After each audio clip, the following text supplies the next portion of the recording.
A solid glass sphere of refractive index n equals to √3 and radius capital R contains a spherical air cavity of radius r/2 as shown in the figure। तो अपने पास एक diagram दिया गया है जिसमें अपने पास n equals to √3 का एक ग्लास स्फीयर है जिसका रेडियस है कैपिटल R, और इस स्फीयर के अंदर ऐसा इसके सेंटर को टच करता हुआ एक एयर कैविटी है जिसका रेडियस है r/2। अब क्या बोला आगे, a very thin glass layer is present at point O so that the air cavity remains inside the glass sphere. तो यहाँ पे जो O वाला पॉइंट है, यहाँ नीचे देखेंगे तो यहाँ पे बहुत पतला एक ग्लास का लेयर है जिससे कि ये कैविटी पूरे के पूरे इसी ग्लास स्फीयर के अंदर है। आगे क्या बोला कि an unpolarized unidirectional and monochromatic light source S emits a light ray from a point inside the glass sphere towards the periphery of the glass sphere। अंदर में कहीं पे भी रैंडम सा एक सोर्स ले लिया है S जिससे एक लाइट निकल रहा है।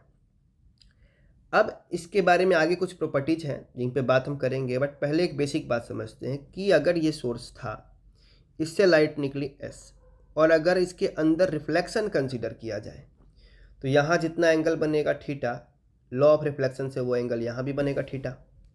अब ये इधर गया और वापस से अगर मैं यहाँ पे अगेन इसका रिफ्लेक्शन कंसीडर करूँ तो ये ऐसा चला जाना चाहिए। अब यहाँ पे एंगल ऑफ इंसिडेंस कितना होगा तो ये समझने की कोशिश करेंगे कि ये थीटा होने वाला है। जैसे इस वाले ट्रायंगल को अगर मैं देखूँ, ये बड़ा सा जो ट्रायंगल का फॉर्मेशन हो रहा है, तो यहाँ पे ये R है तो ये वाला भी क्या है, R है, क्योंकि बेसिकली ये भी रेडियस और ये भी रेडियस। अब एक आइसोस्केल्स ट्रायंगल का फॉर्मेशन हो गया है।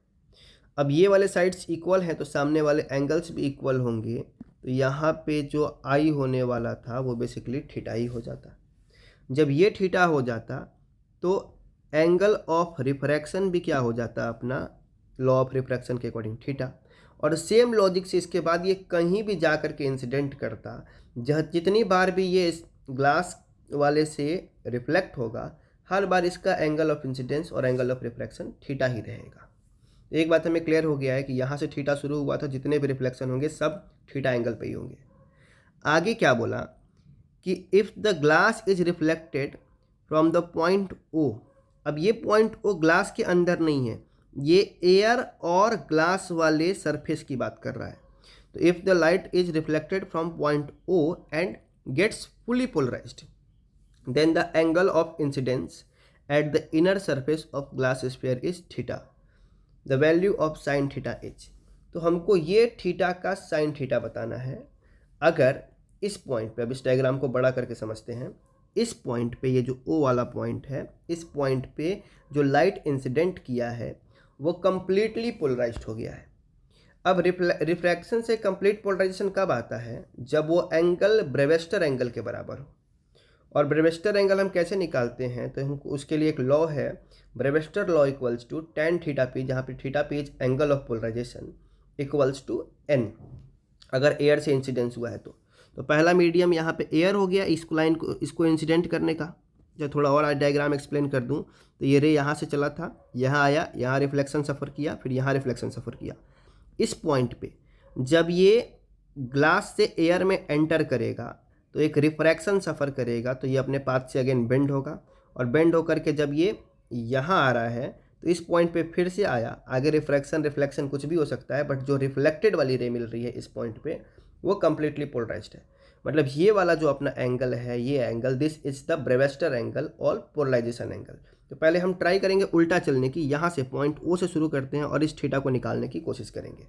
तो हम लगाएंगे यहाँ पर Brewster law, tan theta P equals to n, air से आया था तो अब n की वैल्यू दी हुई है √3, तो tan थीटा √3 कब होगा, जब थीटा पी हो जाएगा 60 डिग्री।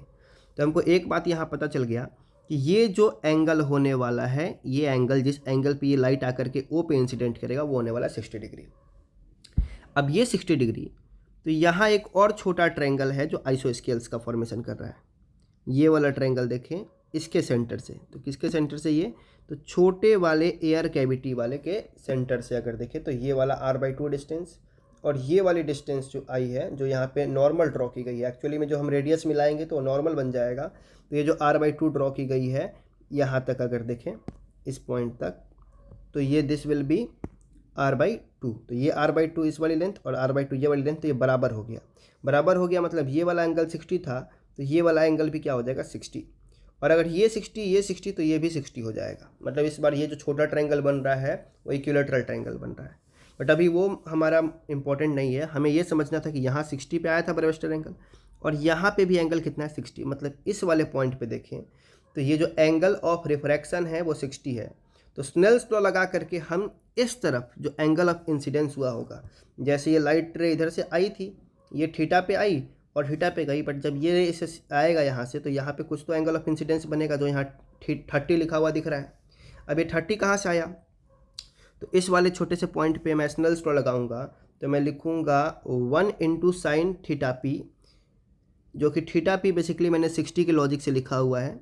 बेटर होगा कि अभी वो थीटा पी नहीं है, वो लॉजिक मैंने समझा दिया है, तो इसको भी हम कर लेते हैं।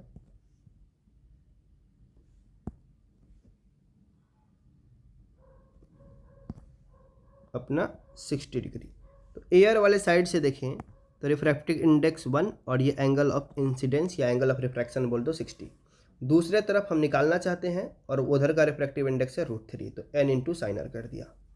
अब 1 की तो कोई वैल्यू नहीं है, तो sin 60 = √3 sin r। sin 60 is √3/2, √3 sin r, √3 से √3 कट गया, अपने पास sin r आ गया 1/2 और r की वैल्यू आ गई 30 डिग्री, क्योंकि sin 30 डिग्री इज 1/2। तो यहाँ पे जो छोटा एंगल मैंने पहले से लिख रखा है 30, वो समझ में आ गया होगा। अब अगर देखें तो ये जो हमने ड्रॉ किया हुआ था नॉर्मल, उसको देखें और इस वाले पूरे लाइन को देखें, या बेटर होगा कि मैं ये जो लाइन है इसको आगे प्रोसीड करके दिखाऊं कि ये लाइन अगर ऐसा सीधा मैं आगे प्रोसीड करता, तो अगर ये एंगल 30 था तो दूसरे तरफ इंटरनली अपोजिट एंगल्स को देखते हैं तो ये वाला एंगल भी 30। अब ये एंगल 30 और ये वाला एंगल 60 पहले समझा दिया है। तो अगर ये छोटा ट्रायंगल देखें यहाँ पे, इस वाले ट्रायंगल पे जिस पे मैं मूव कर रहा हूँ, तो इस छोटे ट्रायंगल में 60 30, तो ये वाला एंगल बनेगा 90, और अगर ये 90 तो इस तरफ भी 90। मतलब हम मान सकते हैं कि अगर इस रे को आगे एक्सटेंड किया जाता है ये वाली रे को, तो यहाँ पे जाकर के परपेंडिकुलरली टच कर जाता। अब ये परपेंडिकुलरली टच कर गया, हमको थीटा निकालना है या साइन थीटा निकालना है, सॉरी। तो साइन थीटा आने के लिए हमें समझना पड़ेगा कुछ लेंथ को। तो इस पॉइंट से लेकर के थोड़ा डायग्राम छोटा करते हैं, इस पॉइंट से लेकर के इस पॉइंट तक की लेंथ को मैं बोल सकता हूँ r। यहाँ परपेंडिकुलर आ चुका है। अच्छा, यहाँ पे एक इक्विलैटरल ट्रायंगल बन गया था, तो ये वाली लेंथ अगर r/2 थी रेडियस, तो ये भी r/2 था। तो ये जो रेड कलर की लाइन लिख रखी है this will also be r/2। अब यहाँ नीचे जो छोटा ट्रायंगल है इसमें मैं लिखूँ तो ये जो बेस है इसको लिखा जा सकता है r/2 cos 60। तो r/2 cos 60 and cos 60 is 1/2, तो 1/2 और ये 2 मिल करके r/4। ये जो ब्लू से जो मैंने लेंथ ये वाली मार्क की हुई है दिस से r/4, और ये पूरा लेंथ था r ऊपर से। तो ये जब r/4 हो गया तो बचा हुआ लेंथ हो गया बेसिकली r - r/4, तो दिस विल बी 3r/4।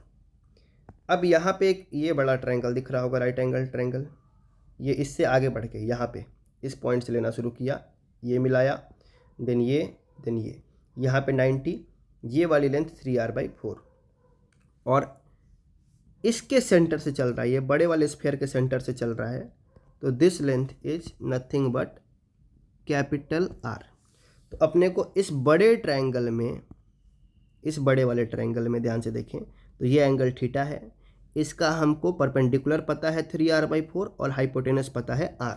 तो sine theta is perpendicular by hypotenuse, तो हम लिख पाएंगे फिर से sine theta is perpendicular by hypotenuse, तो 3r/4 divided by hypotenuse r, r से r कट जाएगा 3/4, साइन थीटा विल बी 0.75।